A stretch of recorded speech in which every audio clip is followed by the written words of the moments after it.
la cubierta del Señor Dios Todopoderoso. Leamos juntos la palabra de Dios. Lea con detenimiento, lea con atención, para poder entonces tener claridad acerca de este hermoso tema. Dice la Biblia así, lean conmigo: no penséis que he venido para abrogar la ley o los profetas. No he venido para abrogar, sino para cumplir. Porque de cierto os digo que hasta que pasen el cielo y la tierra, ni una jota ni una tilde pasará de la ley hasta que todo se haya cumplido. De manera que cualquiera que quebrante uno de estos mandamientos muy pequeños y así enseñe a los hombres, muy pequeño será llamado en el reino de los cielos, mas cualquiera que los haga y los enseñe, este será llamado grande en el reino de los cielos. Porque os digo que si vuestra justicia no fuere mayor que la de los escribas y fariseos, no entraréis en el reino de los cielos. Amén. Inclinemos el rostro y roguemos a Dios su favor. Padre nuestro, Dios Todopoderoso, gracias te damos en este momento especial porque tenemos la posibilidad de estar frente a tu santa palabra, Dios. Tus palabras producen vida. Son las únicas que pueden transformar el corazón humano. Venimos con nuestros males, venimos con nuestros vicios, Señor, con nuestros pecados, para ser lavados por tu palabra, para ser, Dios amado, bendecidos por ella, restaurados, renovados, también confrontados, Dios. Ruego, Padre, que en esta hora tu glorioso Espíritu Santo esté, Señor, obrando a través de esta palabra, generando en nosotros conciencia, convencimiento, oh Dios mío, y dándonos luz, Señor, de esta verdad contemplada, contenida en este pasaje, Señor. Doy gracias por cada hermano, cada hermana, cada familia que está aquí representada, Dios. Gracias. Sea exaltado tu santo y glorioso nombre. Gracias, Dios. Háblanos, Señor. Amén.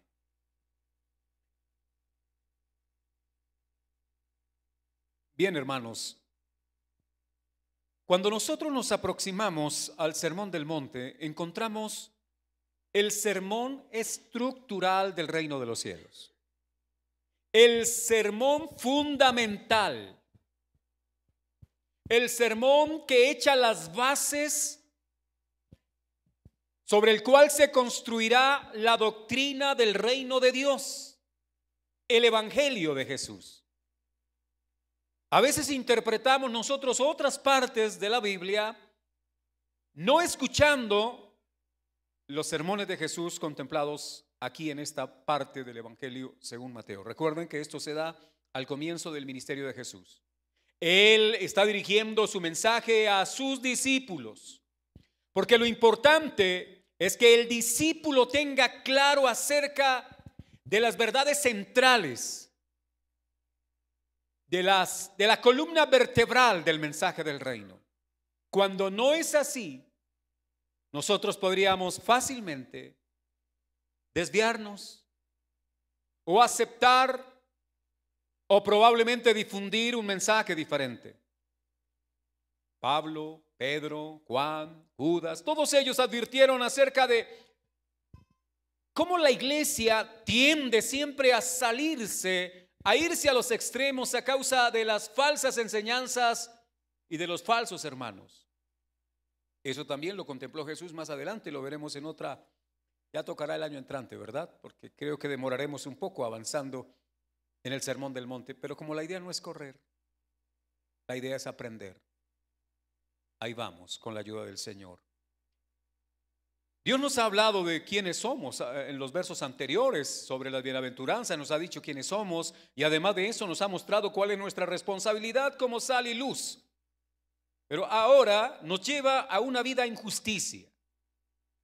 Y a partir de este versículo 17 hasta bien entrado el capítulo 7 está enfocado en la justicia del discípulo, en el obrar en justicia. Obrar rectamente, obrar íntegramente, obrar conforme a la naturaleza del reino de Dios. el reino de los cielos. Esto es Cristo. Cuando ustedes observaron las bienaventuranzas, lo que aparece ahí, por ejemplo, ¿quién es el ejemplo de mansedumbre? Jesús. ¿Quién es el ejemplo de humildad, de misericordia?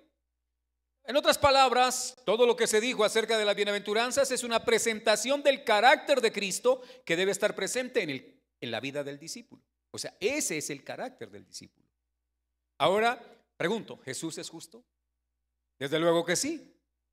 Tanto que la justicia de Él, impuesta sobre nosotros, nos permite ahora ser miembros de la familia de Dios. Justificados pues por la fe. La justicia de Cristo ha sido aplicada a nosotros por gracia, por misericordia. Ahora, vamos a mirar esto en 3 puntitos. Porque el tema de hoy trata de lo siguiente. ¿Han escuchado ustedes frases como el Antiguo Testamento es de la ley o es ley y ahora estamos bajo la gracia? ¿Han escuchado frases así? Y algunos refutan muchas cosas del Antiguo Testamento diciendo eso es del Antiguo. Ahora estamos en el Nuevo Testamento. Y aunque tengan cierta razón, la verdad descuidan algo fundamental, y es que el Antiguo Testamento es palabra de Dios, inspirada por el Espíritu Santo. Ahora, si es el mismo autor del Nuevo Testamento, yo debo preguntarme, ¿debo darle el valor que requiere por ser Dios el autor? Desde luego. El Antiguo Testamento es de suma importancia. Es más, hermano, si usted vive en el segundo piso de una casa, sepa que para que esté el segundo piso tuvo que haberse construido el primero, y que el segundo se soporta sobre el primer piso. Que usted no tiene una casa en el aire, eso fue un asunto de Escalona nomás. ¿Ya? Pero en la Biblia no es así, y en la vida real no es así. Pero algunos proponen un Nuevo Testamento en el aire. Un Nuevo Testamento sin el fundamento del Antiguo. Quiero mostrarles cuál fue la actitud de Jesús y el mensaje de Jesús respecto al Antiguo Testamento. Y cuando hablo del Antiguo Testamento estoy hablando de la ley y los profetas. ¿Qué dijo Jesús? Vamos a ver. Y esa es la enseñanza de hoy, para que salgamos de acá. Si teníamos una idea equivocada del Antiguo, podamos corregirla. Si la teníamos bien, puede ser reforzarla. Veamos. La enseñanza de Jesús podía llevar a la gente en aquellos días y aún a sus mismos discípulos a pensar que Él había venido a abrogar la ley y a los profetas. Porque Él vino con un mensaje que era diferente al mensaje que escuchaban sábado a sábado en la sinagoga y en el templo judío por parte de los doctores de la ley, de los escribas, de los sacerdotes. Y cuando viene Jesús, el mensaje de Jesús es diferente al mensaje escuchado por décadas. Probablemente algunos de ellas decían, bueno, yo estuve desde que era niño en el templo y he escuchado esto, pero ahora viene este Galileo, Jesús de Nazaret, y viene diciendo cosas. Parece que Él está abrogando, cambiando la ley y los profetas. Y Jesús, sabiendo que así hay una tendencia fuerte por parte del ser humano, Jesús dijo, a ver, de entrada quiero que sepan lo siguiente, y por eso comenzó diciendo así en el verso 17, no penséis que he venido a abrogar la ley o los profetas. No penséis. O sea, el grupo de discípulos que eran judíos, que habían aprendido desde niños por parte de los escribas, de los rabinos, la enseñanza de la ley y los profetas, y ahora van a escuchar a Jesús. Jesús dijo, estos van a pensar que yo he venido a cambiar la ley y los profetas, pero el discípulo debe tener claro que Jesús no vino a eso. Y por eso Jesús se va a expresar en estos términos. Se podrá imaginar usted, por ejemplo, un maestro en la época de Pablo llamado Gamaliel. Seguramente que él enseñó a varias generaciones. Un rabino, un maestro de la ley. Reconocido, muy importante. ¿Cuántas cosas dijo Gamaliel? Y no solo él, cuántas cosas enseñaron los rabinos. Y estaban todos aparentemente de acuerdo en el mensaje que transmitieron a la gente de su tiempo. Pero el mensaje de Jesús va a disonar. El mensaje de Jesús parece ser opuesto al mensaje de los maestros que han tenido por décadas y que sus familias han escuchado cada día de reposo. Advierto lo siguiente: cuando uno siempre ha escuchado alguna versión engañosa y le hablan de la versión verdadera, ¿usted qué va a pensar? Que la verdadera es la engañosa, porque yo no he podido estar engañado o equivocado por tanto tiempo. Fui católico. Seguramente varios de los hermanos acá fueron católicos.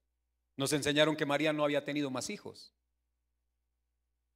Sí, nos enseñaron así en el catolicismo, porque ella fue siempre pura, siempre virgen, como si las mujeres que tuvieran hijos no pudieran ser puras y castas.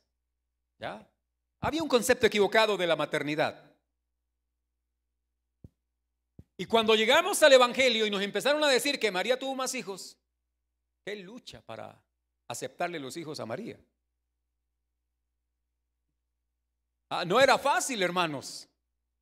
Nos resistíamos, no podíamos creer que en la religión en la que se criaron nuestros abuelos, nuestros padres y ahora nosotros hubiéramos estado por generaciones engañados. Y la tendencia era a rechazar. Eso no puede ser verdad. Los evangélicos están equivocados. Y cuando ya se nos empezó a mostrar por la Biblia, nos dimos cuenta que los equivocados eran otros. ¿Ya? Que habíamos estado equivocados. Pero Dios en su infinita bondad y gracia nos permitía conocer su verdad en la palabra. Bueno, es solo un ejemplo, ¿no? Por eso Jesús aquí, sabiendo todo lo que los maestros habían enseñado y lo que el pueblo había oído por tanto tiempo, él quería que tuvieran claridad y por eso comenzó diciendo: no penséis que he venido a abrogar la ley y los profetas. Quiero preguntarle antes esto: ¿pues solo para los 12? ¿O es para nosotros también? Bueno, si estaba hablándole a los discípulos, nosotros creemos en Jesús como ellos creyeron y por ende somos discípulos de Cristo. O sea que esta palabra es para nosotros en esta mañana y Jesús nos está diciendo: no piensen que he venido a cambiar la ley y los profetas. O sea que si alguno presente aquí pensaba eso, el Señor le dice en esta mañana: no piense así. Es más, el solo hecho de pensarlo ya es equivocado. Y luego en los 2 versos finales del pasaje, no solo lo piensan, sino que basados en su pensamiento equivocado, actúan equivocadamente. Por eso el Señor quiere corregir el pensamiento de sus discípulos, incluidos nosotros en esta hora. Ese no penséis nos hace pensar que muchos discípulos en la actualidad no solo piensan, sino que están haciendo lo que exactamente los discípulos de los fariseos hacían. Mejor, pensaban. La gente de aquellos días, los fariseos, los escribas y sus discípulos, pensaban que Jesús había venido como a cambiar la ley. Porque Jesús actuó de una manera que inclusive les llevó a juzgarlo, a censurarlo. ¿Recuerdan aquel día en que sus discípulos cogieron espigas? Las frotaron en sus manos y comieron directamente, y de inmediato estaban por ahí los fariseos y seguramente algunos escribas y le dijeron: ¿cómo es posible? ¿Cómo es posible que quebranten el día de reposo?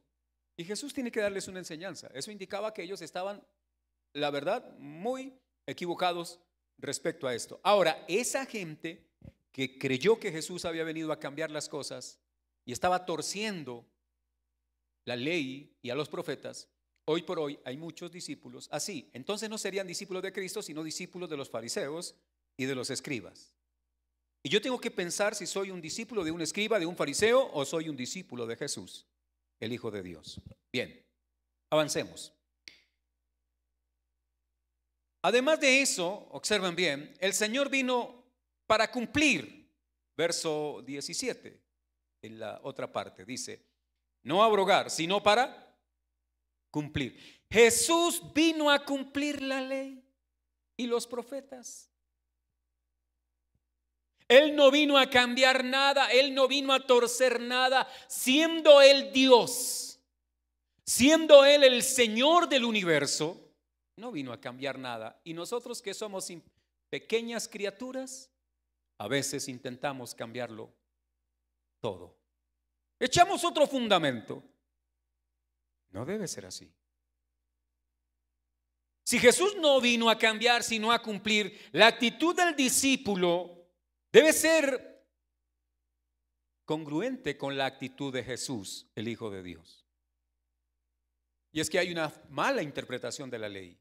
Los discípulos hicieron una mala, los fariseos hicieron una mala interpretación de la ley y llegaron a poner cargas sobre las personas que Dios nunca había puesto. Hicieron de la ley su propio Dios. Y la ley no es Dios. La ley nos revela la voluntad preceptiva del Dios eterno. Nos revela su voluntad dictada a partir de normas. Cuando Dios dijo no hagas esto, nos está diciendo no quiero que ustedes lo hagan, no deben hacerlo. Pero eso no es capricho de Dios, es que Dios sabe la razón por la cual no se debe de hacer, porque si se hace, estamos afectando su creación y estamos afectando su plan, su propósito, y Dios tendrá entonces que aplicar sus correctivos, o los correctivos a nosotros mejor. Ahora, toda la ley y sus símbolos apuntaban a Cristo. ¿Cómo contradecir la ley si la ley vino para mostrarnos a quién? A Cristo. ¿Era la ley Cristo? No, pero vino para mostrarnos a Cristo. ¿Se ha visto usted al espejo? Esta mañana se viró al espejo, ¿verdad? Usted fue y se paró frente al espejo. No era otro yo. El espejo solo le deja ver su imagen, pero el espejo no es usted. Usted no está allá al otro lado. Usted está de este lado.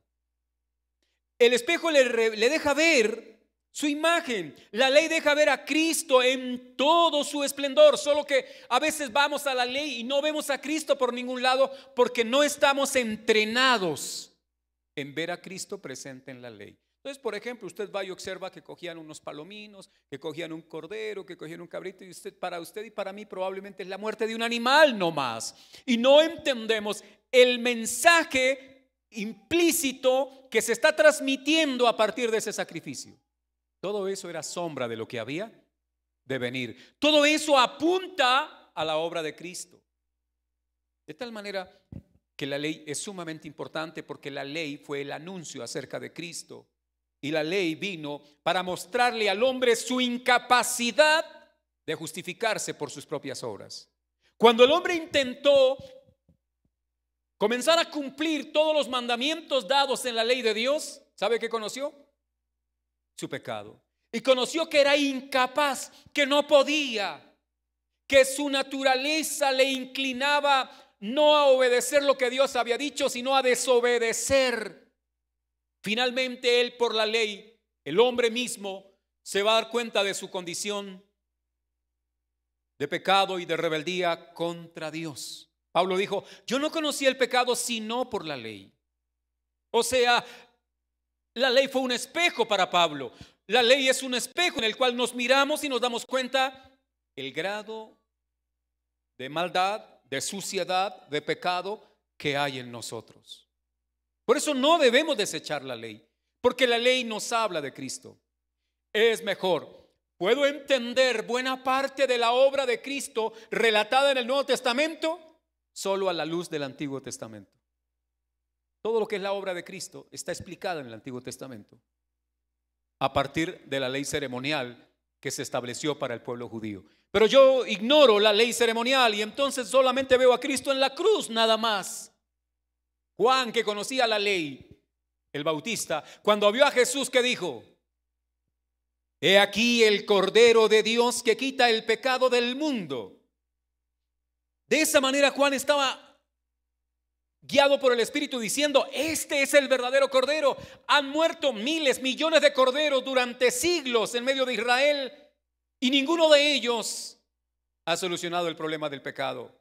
Mucha sangre se ha derramado de animales, pero ahora viene el Cordero y por la sangre de este Cordero Él quitará los pecados del mundo.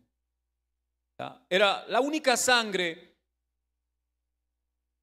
poderosa, suficiente, capaz. Y como dijo un teólogo, tiene el poder para limpiar a toda la humanidad, pero es aplicada solo a los que creen en su nombre.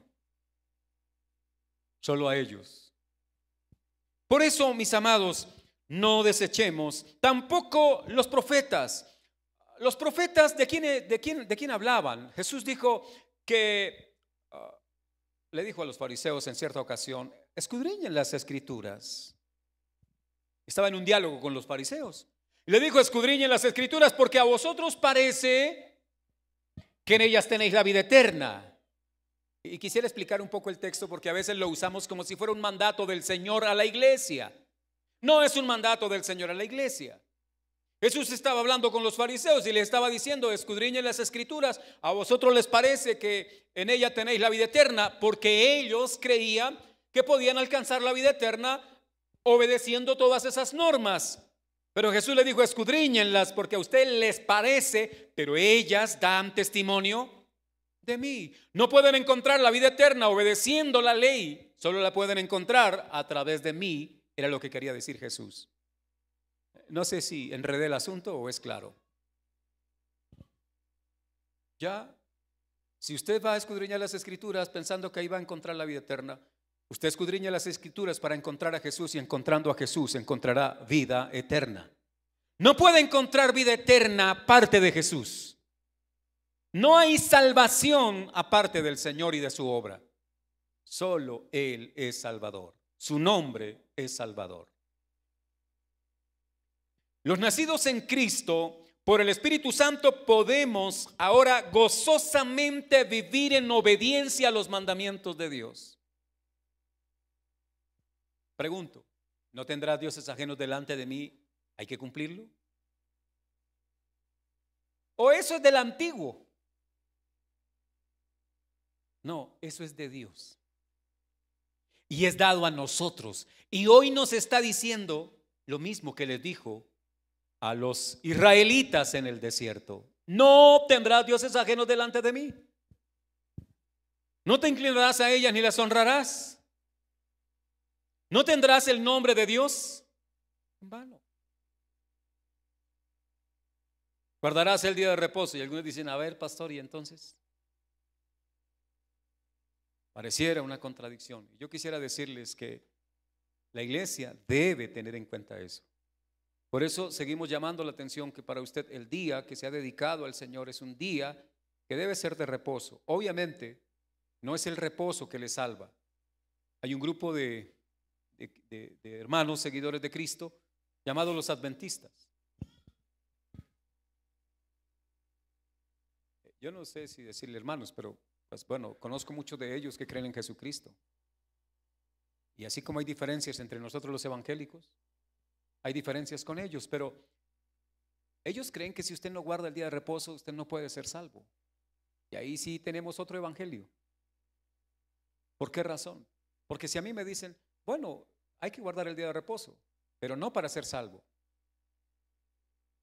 ¿Ya? Debo guardar el día de reposo porque soy salvo y ahora tengo motivos para guardar ese día y dedicarlo al Señor nuestro Dios en gratitud por todo favor recibido por Él. Ahora, si usted, por ejemplo, el día domingo que lo tenemos dedicado al servicio del Señor y a la gloria de Dios, usted lo dedica para otra cosa, usted es responsable de eso. Algunos dicen, no, para mí, mi descanso es Cristo, mi reposo es Cristo. Esa es una verdad. pero a veces es la justificación para trabajar de domingo a domingo. Y eso pervierte la ley dada desde el Génesis. En 6 días Jehová Dios hizo todas las cosas y en el séptimo descansó. Y esa es la razón, por un principio de creación. Es la razón por la cual Dios dio el mandamiento y nosotros estamos obligados a guardar el mandamiento. Pero también aclaro lo siguiente: si usted solo ha trabajado 2 días en la semana, tampoco ha guardado el mandamiento, porque el mandamiento dice trabaje 6 para que tenga derecho a descansar 1. ¿Está claro? Porque es que a veces cogemos una parte del mandamiento y solo hacemos énfasis en el reposo, porque a nosotros culturalmente sí que nos gustan los festivos. Nos gusta el reposo. Este año aterrado hay 18 festivos. Perdón, el año que viene 18 festivos, más 15 días hábiles que les dan de vacaciones. O sea, y a veces pensamos que trabajamos mucho. El Señor les dijo: trabajen 6 días y el séptimo descansen. Bien, bueno, el asunto es que cualquiera de los mandamientos de la ley moral de Dios deben ser contemplados en la iglesia, deben ser tenidos en cuenta. Ahora, usted dirá: pastor, los cumplimos medianamente. Sí, eso habla de nuestro pecado. Y el Espíritu Santo está en nosotros para que ahora, habiéndonos hecho nacer de nuevo, estamos capacitados para gozosamente vivir la ley de Dios.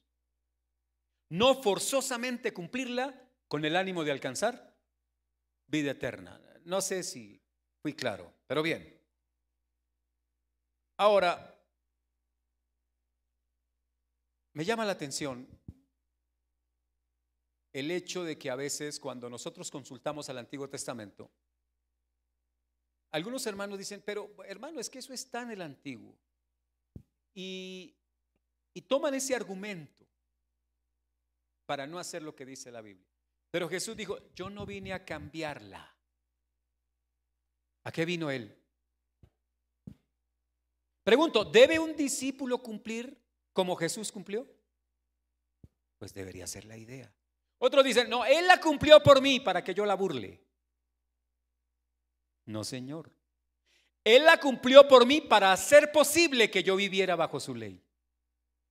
No sé si me estoy haciendo entender. Eso marca una gran diferencia. Nadie había podido cumplirla, lo cual indicaba que era imposible para el ser humano. Romanos capítulo 8 dice que no solo no se sujetan a la ley de Dios, sino que tampoco pueden. Pero Cristo vino, la cumplió y hace posible para los de la fe de Jesús el cumplimiento de las normas divinas. Ahora, si no fuera así, quiero decir que en los días de Jesús, de su ministerio, no había Nuevo Testamento. No se había escrito el Nuevo Testamento. Estaba en proceso, pero no se había escrito el Nuevo Testamento. Cuando Jesús dijo: si me amáis, guardad mis mandamientos, ¿a qué estaba haciendo alusión? ¿Cuáles mandamientos?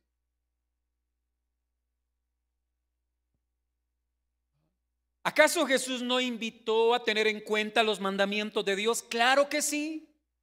¿Y a qué mandamientos hacía referencia? Al Antiguo Testamento, a la ley y los profetas.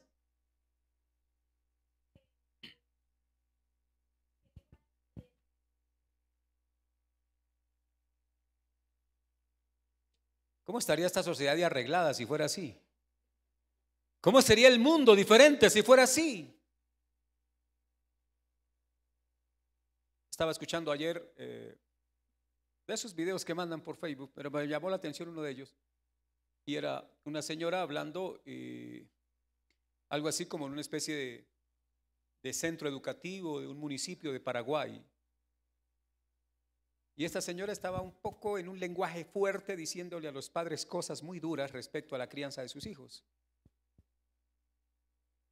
Y les estaba diciendo que en la casa de ella, claro, yo me identifico también, y ella decía: en mi casa, cuando yo estaba siendo criada, mamá determinaba qué comíamos.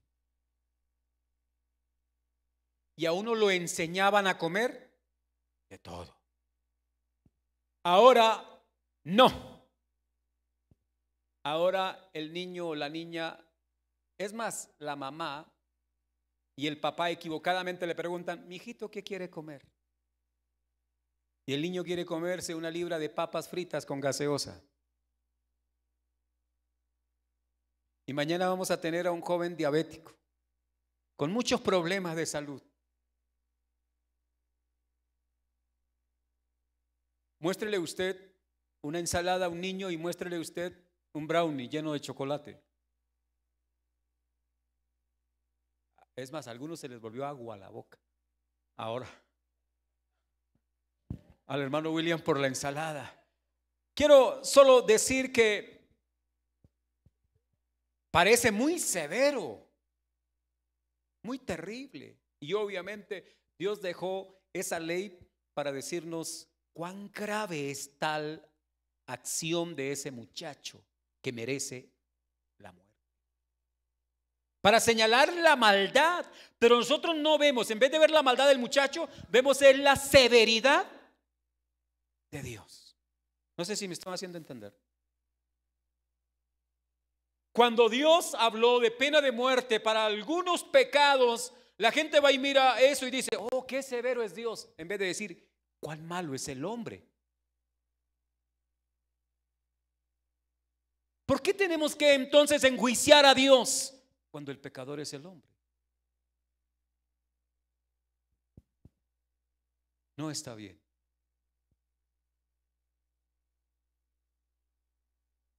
La Biblia es la revelación de Dios, no el Nuevo Testamento solamente, toda la escritura.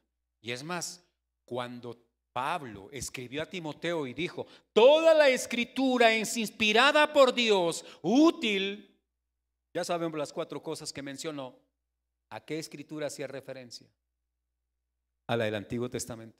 O sea que Pablo y los discípulos de aquella época sabían que toda la escritura es inspirada por Dios, no es un invento de Moisés. Es que Moisés.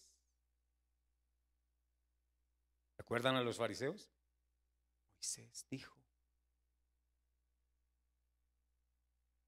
Y algunos hoy por hoy también hablan así. Eso es asunto de Moisés. No es asunto de Moisés, es asunto de Dios para nosotros. Y quiero pasar al segundo punto que dice, lo que un discípulo debe saber y pensar acerca del Antiguo Testamento. Jesús dice acá en el verso 18 ahora, porque de cierto os digo. ¿Puede usted echarle un poquito de cabeza a la expresión de Jesús? Porque de cierto os digo.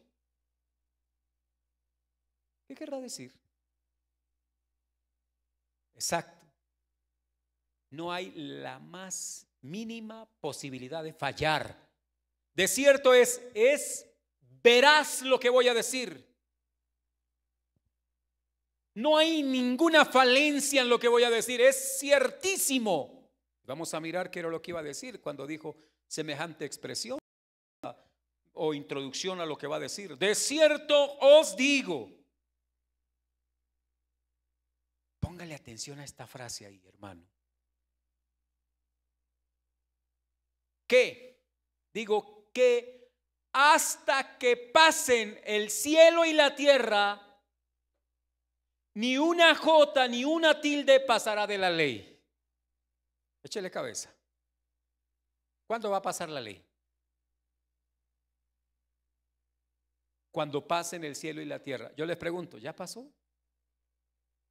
No ha pasado el cielo y la tierra. Y Jesús dijo, hasta que pasen el cielo y la tierra, ni una jota ni una tilde pasará de la ley. Dice el texto. Aquí no estamos inventando nada.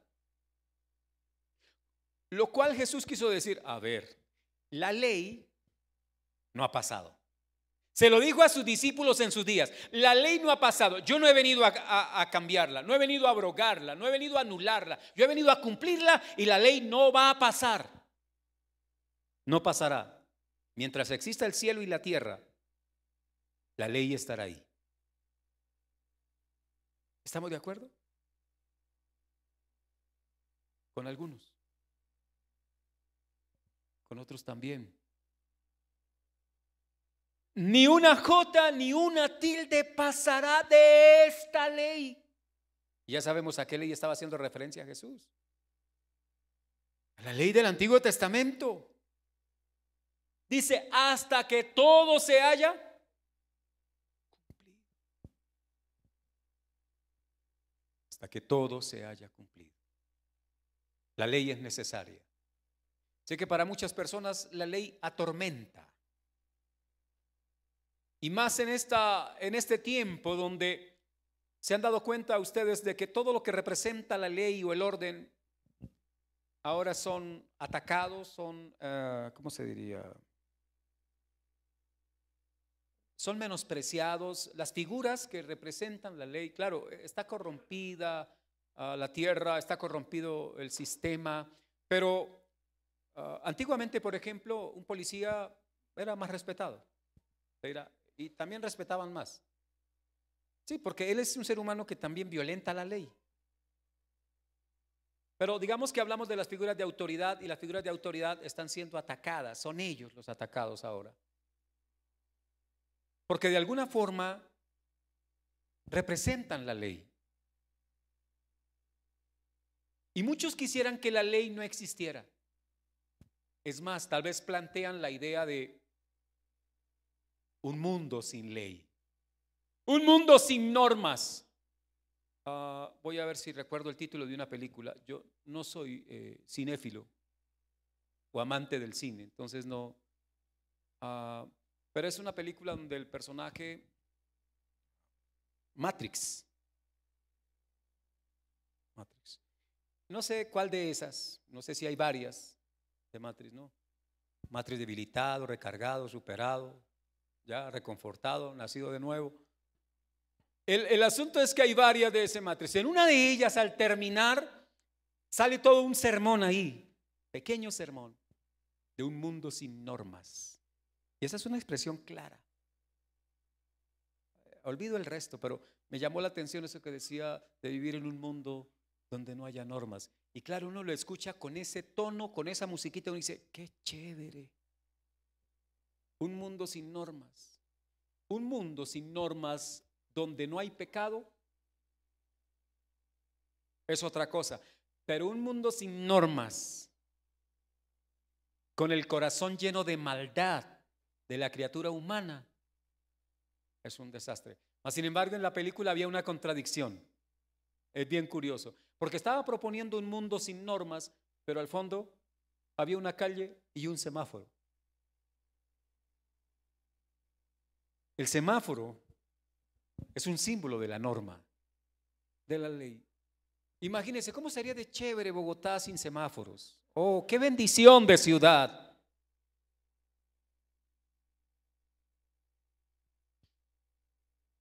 Desesperaríamos. Esto sería caos y muerte. La ley no es mala. Pablo dijo, en ninguna manera la ley es buena. Y el cristiano debe escuchar a Jesús respecto a la ley. Yo debo escuchar a Cristo respecto a la ley. Y él dijo, no va a pasar. Hermano, para quienes argumentan, no, eso es de la ley. Creo que aquí se caen varias de las ideas que hemos mantenido pensando que esto es de la ley. Claro, luego al final voy a aclarar algunas cosas, ¿no? Porque usted viene el domingo y entonces dice, leí en la ley que debo presentarme con un cordero, y va y nos trae un cordero. Me toca decirle, hermano, el cordero ya fue sacrificado, pero se lo recibimos con mucho gusto. ¿Sí? Bueno, de cierto, esa palabra es clave, que cuando pasen o se acabe el cielo y la tierra, nada de la ley será quebrantado. Hoy los discípulos estamos expuestos a ser permeados por el antinomianismo de nuestra época. Y es tan fuerte ese antinomianismo que aún a los padres le están diciendo acerca de cómo criar a sus hijos. Y criar a sus hijos es casi déjenlos que hagan lo que quieran, porque eso ayuda al libre desarrollo de la mundanalidad, de la pecaminosidad.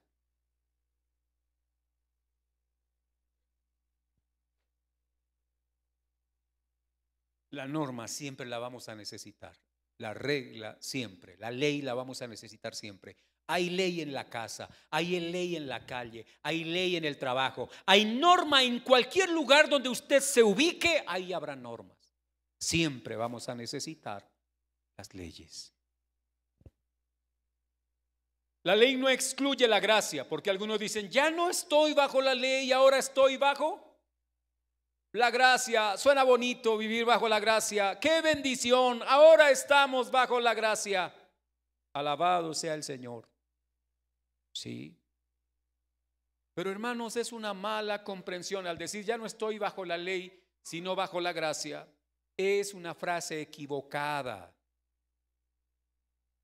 Lo que pasa es que antes quisieron cumplir la ley en sus propias fuerzas. Y ahora estamos bajo la gracia para cumplir la ley. No sé si me estoy haciendo entender. No para excluirla, no para abolirla, no para eliminarla.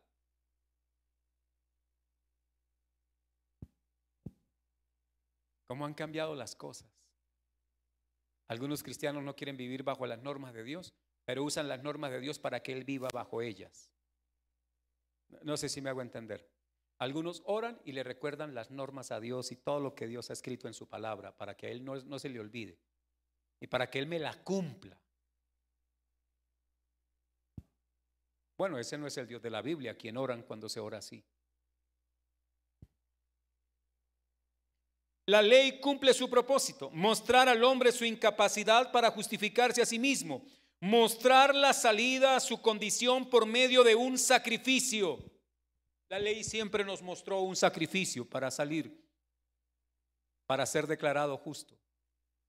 En Cristo se cumplió esa parte de la ley, todo lo que trata con la ceremonia para la purificación del pueblo, para la expiación, para la propiciación, todo esto se cumplió en Cristo.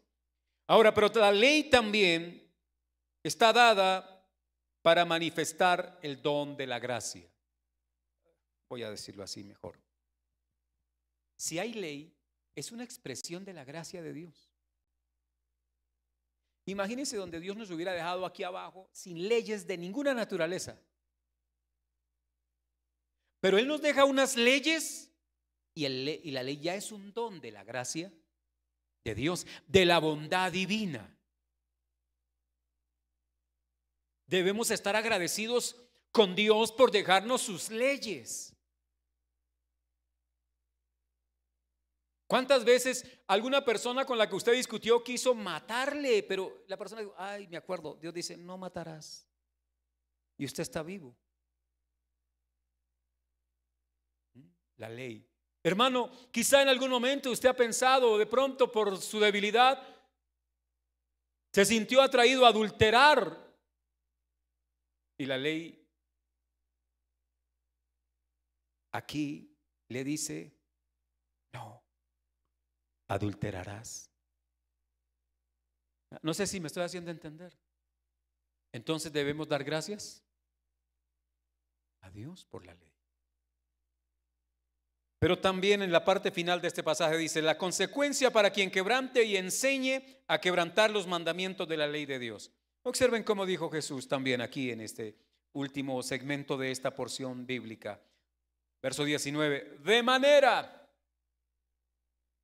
que cualquiera, pastor, líder, hermano, obispo, sacerdote, rabino, lo que sea, cualquiera que quebrante uno de estos mandamientos muy pequeños y así enseña a los hombres. Eso significa, cuidado, le dijo a los discípulos, porque cualquiera que crea que hay unos mandamientos pequeñitos, que sí los podemos quebrantar, el Señor advierte, tengan cuidado. Es más, dice, que quebrante uno de estos mandamientos, por pequeño que sea, y enseñe a los hombres. Y aquí viene una gran responsabilidad para quienes enseñamos de la Biblia, porque es que uno a veces, quizá porque ha aprendido así o porque le parece así, y después uno se pone a enseñarle a otros, y los otros terminan también quebrantando ese mandamiento. O sea, he sido un multiplicador de la rebelión contra Dios.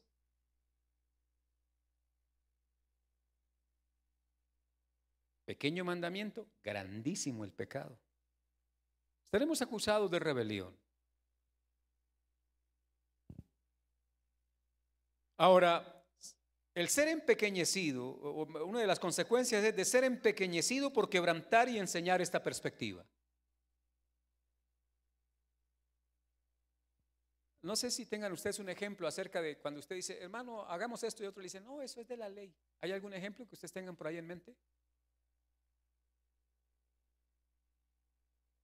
¿No se acuerdan de algo así? Mi hermano, lo del diezmo. Algunos dicen, bueno, entonces eso es de la ley. Ahora, hay que tener cuidado, hay que examinar profundamente. Ahora, quiero decir que la ley se dividía en tres aspectos importantes, ¿no? La ley ceremonial, la ley civil o judicial y la ley moral. ¿Ya? Entonces, para aclarar un poco también, es necesario que entendamos que la ley civil es dada a una teocracia, Israel, cuyo gobernante es ¿quién? Dios. Hay un proyecto de nación en el que Dios es el gobernante. Y hay una ley civil que trata de un territorio. Y dentro de ese territorio se debe guardar esta ley, ley civil. Pero ahora, ¿qué pasa con la ley civil? Jesús viene y nos muestra que el reino de Dios es extendido a todas las naciones, todas las naciones. Y ya no está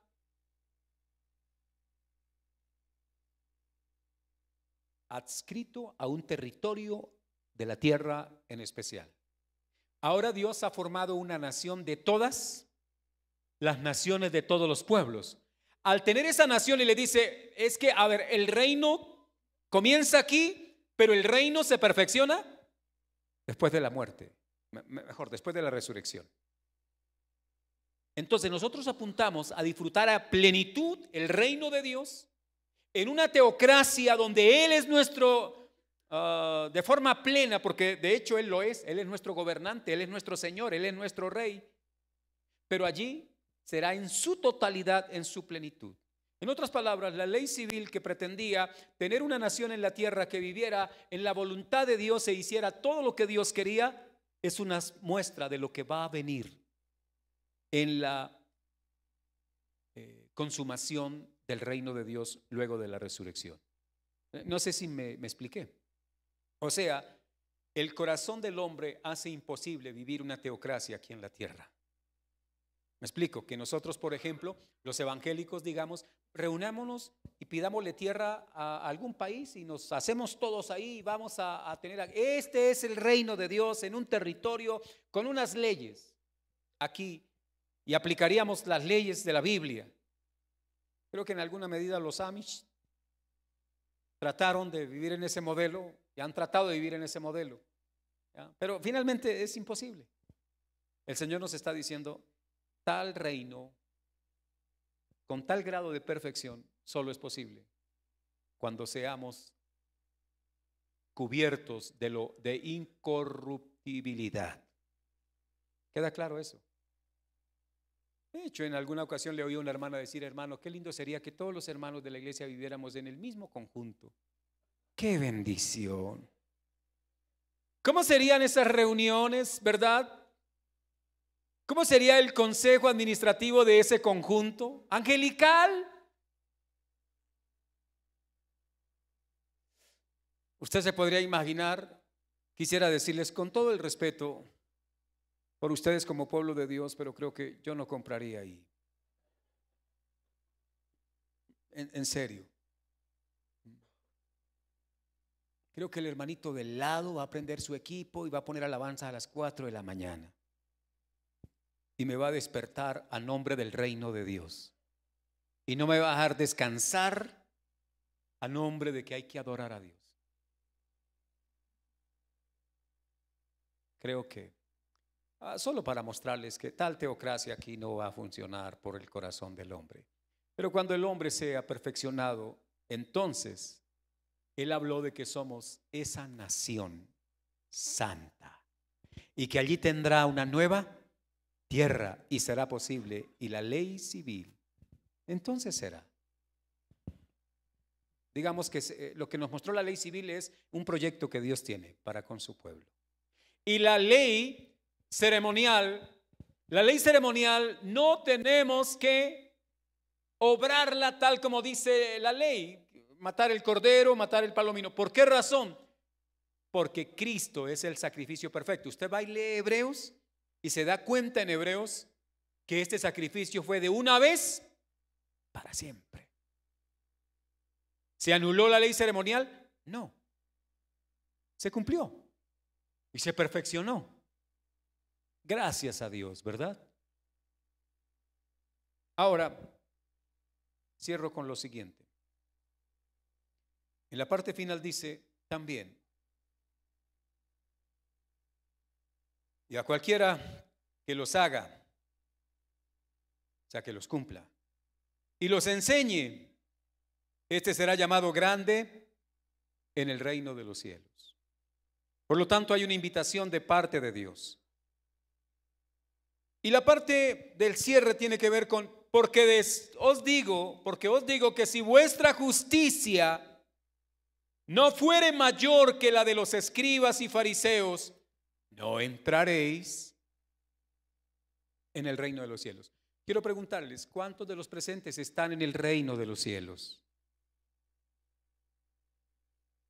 Ahora que yo explique esto, usted va a decir amén con toda seguridad.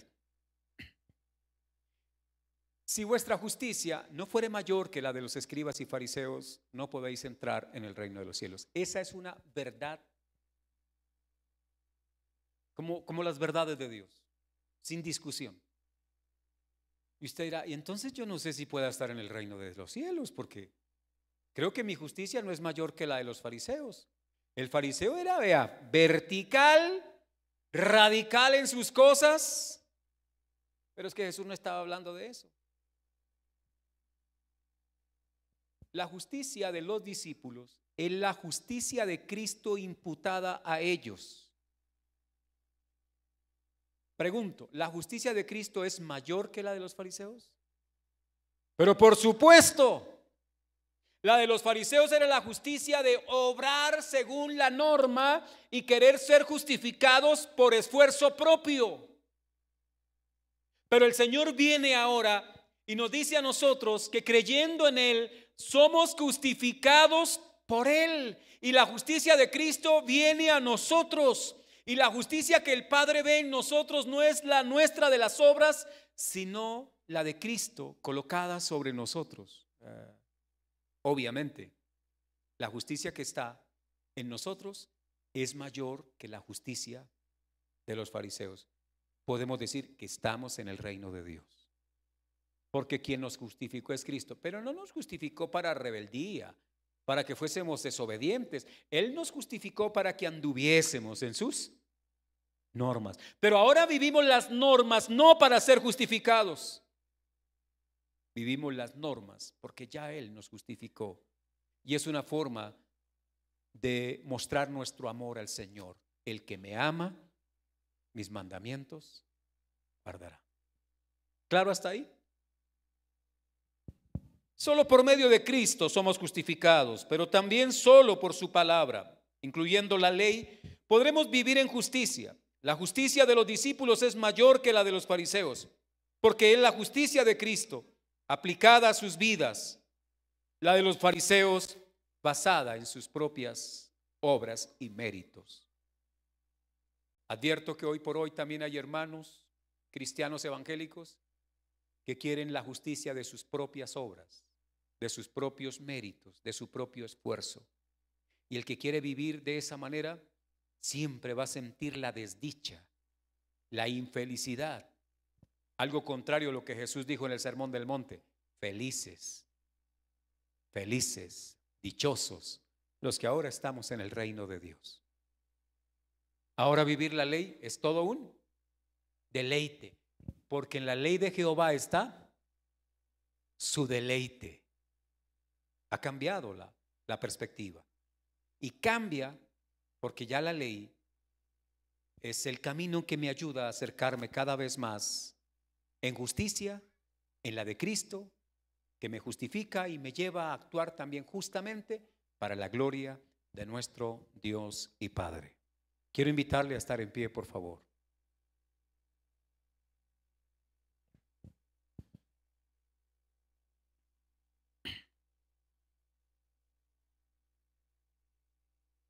Así que necesitamos tener cuidado cuando nos referimos al Antiguo Testamento, a la ley o a los profetas, y a veces desvirtuarlos.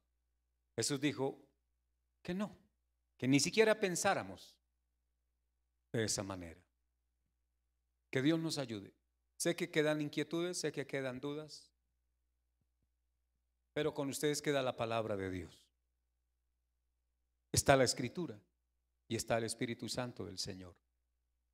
Vuelva a repasar este pasaje en su casa y estoy seguro que el Señor le dará mayor claridad. Vamos a orar y vamos a dar gracias a Dios por su ley, por sus palabras. Nunca la ley vino para mortificar al hombre. No. La ley vino para mostrarle que hay un camino mejor. Pero la debilidad del hombre no le permitió.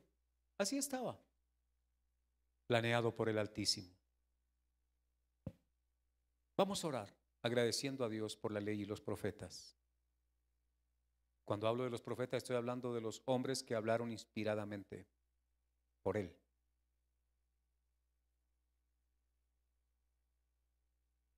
Padre, Dios Altísimo, todas las cosas que tú creaste, eterno Señor, todas las sustentaste con leyes o las sustentas con leyes. No hay nada en el macro universo que esté a la deriva. Sus leyes son perfectas, Señor. Sus leyes son eternas. Te doy gracias, Padre, por la oportunidad en esta mañana de considerar tu palabra.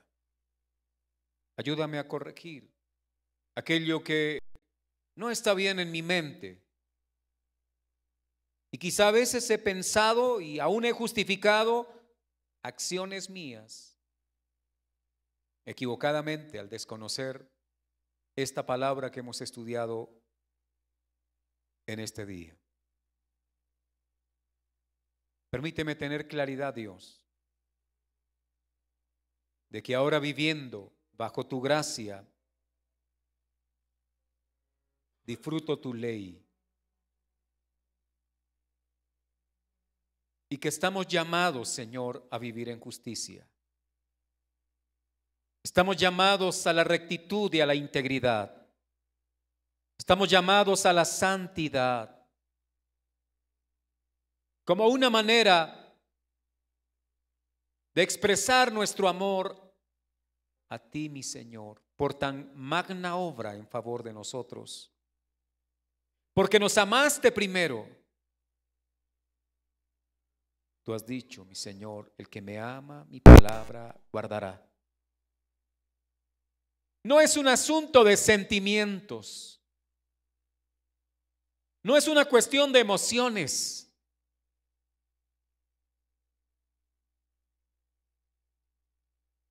Es algo objetivo, Señor, de vivir tus palabras,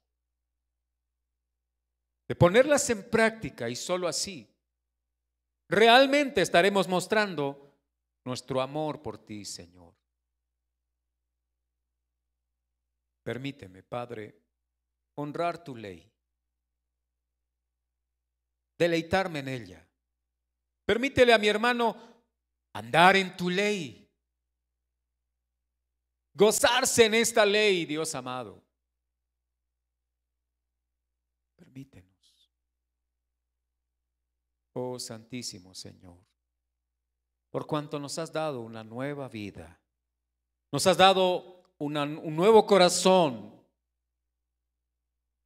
Tus propósitos, Señor, no era cambiar la ley. Por el contrario, gracias por recordarnos a través de Jeremías de que el pacto que estaba escrito en tablas de piedra, por tu Espíritu Santo sería escrito en tablas de carne, las del corazón. No hablaba de cambiarlas, sino de aplicarlas al corazón. Y ahora somos testigos, Señor, del cumplimiento de esa profecía y de esa promesa, porque ahora tu Espíritu Santo aplica esas palabras a nuestra vida y se hace posible, Señor, vivir bajo ellas. Muchas gracias, Altísimo Dios. Gracias te damos por este momento especial. Reverenciamos tu nombre. Honrar tu ley. Honrar la ley es honrar al dador de la ley. Es honrarte a ti, Señor. Padre, muchas gracias en el poderoso nombre de Jesús, nuestro Señor. Dios, doy gracias por cada hermano, cada hermana presente.